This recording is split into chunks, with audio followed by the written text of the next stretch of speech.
师傅，这是什么车呀？跟长城炮好像呀，怎么停在这里？它和长城炮是一样的，也是皮卡车，是福特旗下的一款车，它叫游骑侠，是我师傅的车。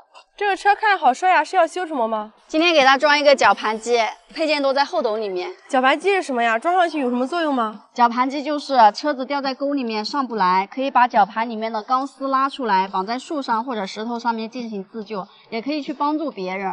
这个技术我也想学，你能教我吗？当然啦，先把车子往里面开一点，把里面的配件拿出来，外面下雨了。我看看都有一些什么，我平时也很少安装这个绞盘机。这个后背盖也是我安装的，空间看着还蛮大的，能装不少东西。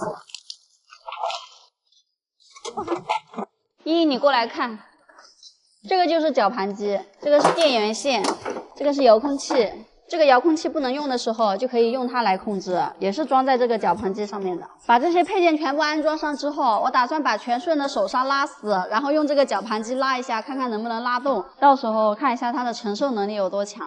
装绞盘机需要把保险杠拆下来，依依你来拆吧，一定要小心一点啊，这个是新车。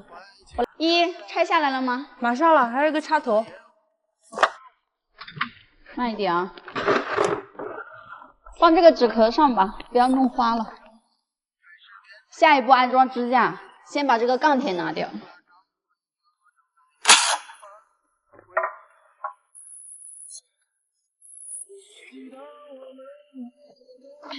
把绞盘机放支架上面固定好，要不然一会儿就装不进去了。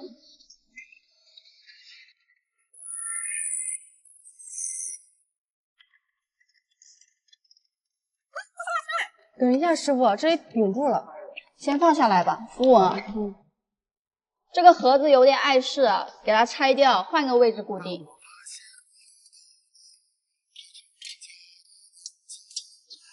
固定下面的螺丝要先把这个梁装上。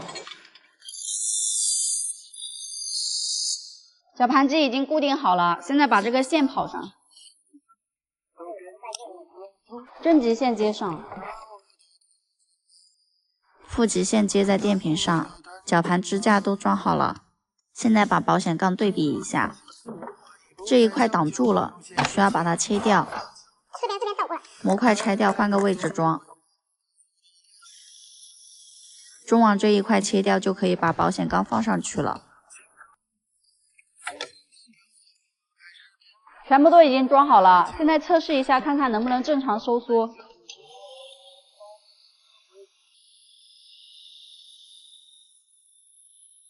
还可以，收缩都没有问题。现在把它开出去试一下，看看能不能把将近3吨重的全顺给拉动。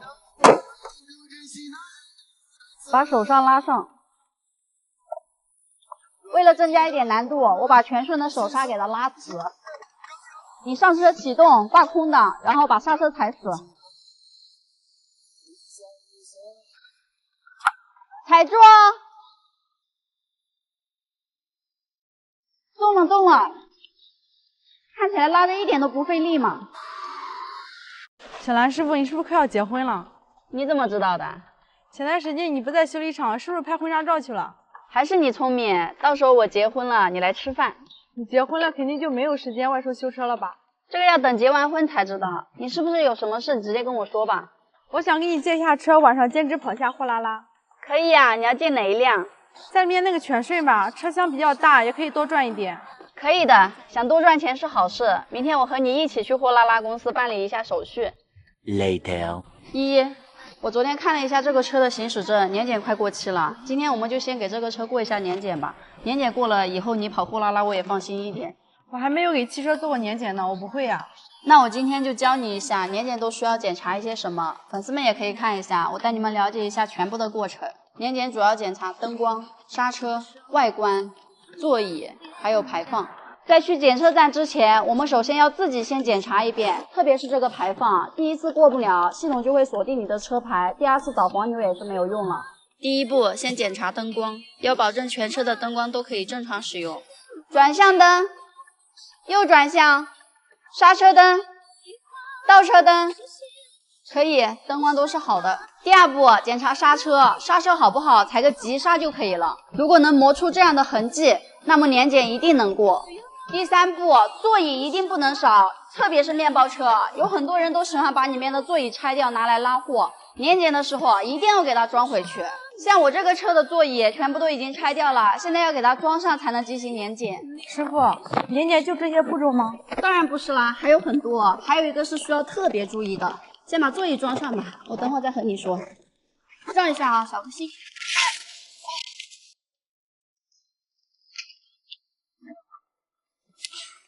这还有2个灯，都给它装上。小兰，我现在这个车油耗特别高是什么问题？油耗高有很多种原因，你先把机盖拉开，我给你检查一下。你这个火花塞应该是换过的吧？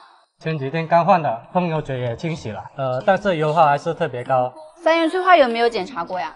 没有检查过，这个也会影响油耗吗？当然啦，如果3元催化堵住的话，不仅动力会下降，氧传感器也会受到影响。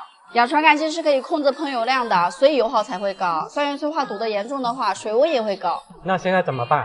我先给你把氧传感器拆掉，看一下有没有积碳。氧传感器上的积碳好多呀，内窥镜放3元里面看看有没有积碳。你这个3元催化果然堵住了，这些黑色一块一块的都是积碳，已经堵住将近一半了。那你帮我换一个吧，我这个车下个月要年检了。你这个不用换，换一个老贵了，你这个车估计得1、2千。你等我一下，我们这里有经常来修排气管堵住的，所以我就准备了很多这种3元催化清洗剂，这个我都卖了2年多了，反馈效果都很好。而且它使用方法也很简单，每次加油前把它加在油箱里面，1箱油兑1瓶，然后它就会顺着油路经过发动机燃烧，再通过3元催化分解，把附着在3元上面的积碳全部都从排气管排出去。师傅，灯都装好了，你说的年检还有哪些需要注意啊？还有一步就是排放了，这一步是很关键的。我之前有个客户去年检没有检过，然后车牌就被锁定了，最后只能换个城市去年检，特别的麻烦。其实不管排气管是冒黑烟还是蓝烟，或者汽油味特别重，这些情况检尾气一定是不合格的。现在来前面检查一下手刹，先启动车辆，拉手刹，踩离合，挂1档。慢慢松离合，如果熄火了，说明手刹效果很好。还有车身的颜色要和行驶证上面一致，不能有明显的改装。钢圈的尺寸和轮胎的尺寸是不能加大的。以上这些就是年检需要检查的了。走年检去。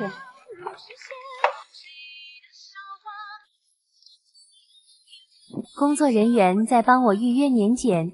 这里是离我最近的检测站，我的车已经开进去了，里面是禁止拍摄的。现在我们2个都进不去，只能去这个营业大厅等待一下，希望能一次检过吧。今天生意还挺好的，又来了一个车。你好，有什么可以帮你？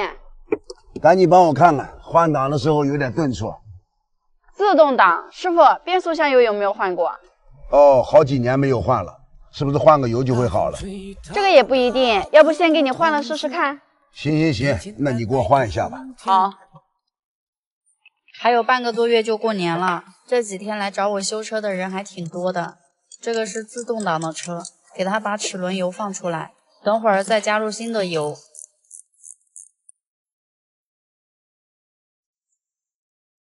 这个油挺脏的，粉丝们，自动挡的变速箱油我建议大家2年或者4万公里更换，手动挡的变速箱油要求就没有那么高，一般都是6到8万公里更换。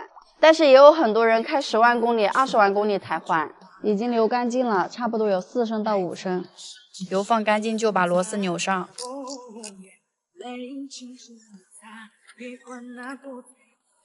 这个是它的加油口，它这个放出来有4到5升，先给它加4升半吧。美女，你修车几年了呀？还挺专业的。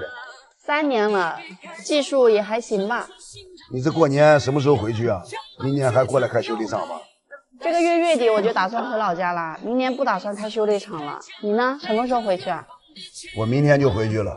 对了，你用那个万车宝给我做个全车检查呗，我准备开高速回去啊。我里边还有一个发动机故障灯还亮着呢，你帮我看一下。好的，我先给你把油加上，做个全车检查，开着也放心一点。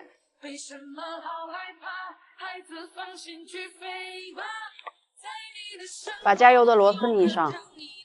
变速箱油已经换好了，现在启动挂档试一下，看看有没有顿挫感。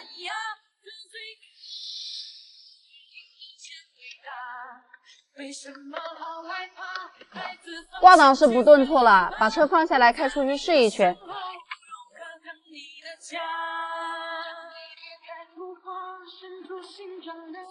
现在开起来也没有顿挫的感觉。一路开起来都挺平顺的。师傅，你的车好了，现在开起来没有顿挫的感觉了。谢谢你美女，现在车没问题，开车就放心多了。没事，不客气。粉丝们，马上就要过年了，有很多人都要一个人开车回老家，在回家之前一定要给自己的车做一个全面的检查，有问题一定要提前解决，注意行车安全。这好像是银子，东仓造足银，应该是真的。昨天元宝梁还是一颗螺丝没有拆掉，原因不是螺丝太紧，而是里面的螺帽跟着转。今天我再试一下能不能拆掉，实在不行的话就用电焊。这个大梁后面有一个洞比较大，单手勉强能塞进去，但是要先把螺丝表面的铁片敲开。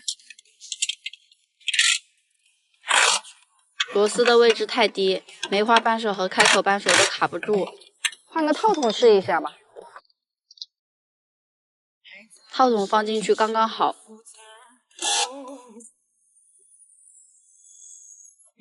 螺丝还是太紧了，电动工具拆不下来。好紧。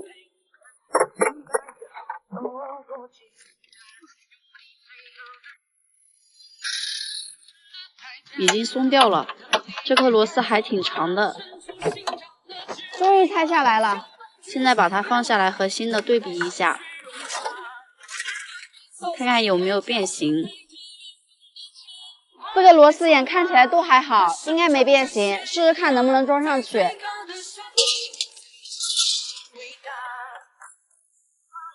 4颗螺丝都带上去了，说明元宝梁和大梁都没有变形。接下来我就把工作台拆掉，然后请一个钣金师傅把这一块换掉。这个座椅太脏了，上面全是狗毛，我先把座椅拆掉。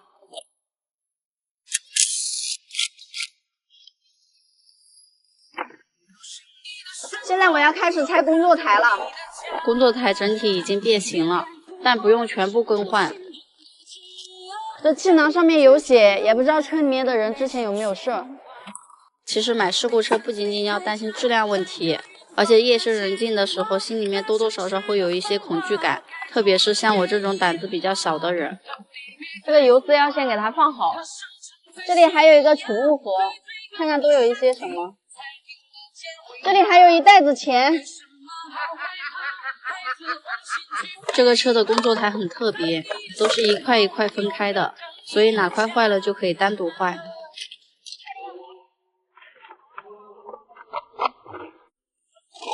这是什么东西啊？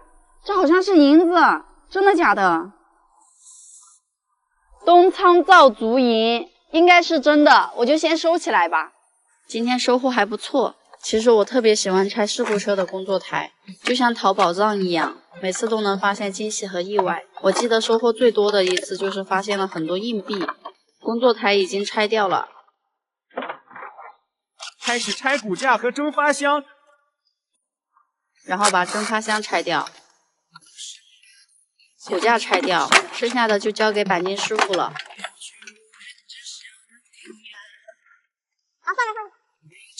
工作台已经全部拆空了，剩下的就有钣金。这个车的钣金我打算在外面找一个专业的师傅过来修，因为这一块比较严重，需要全部换掉。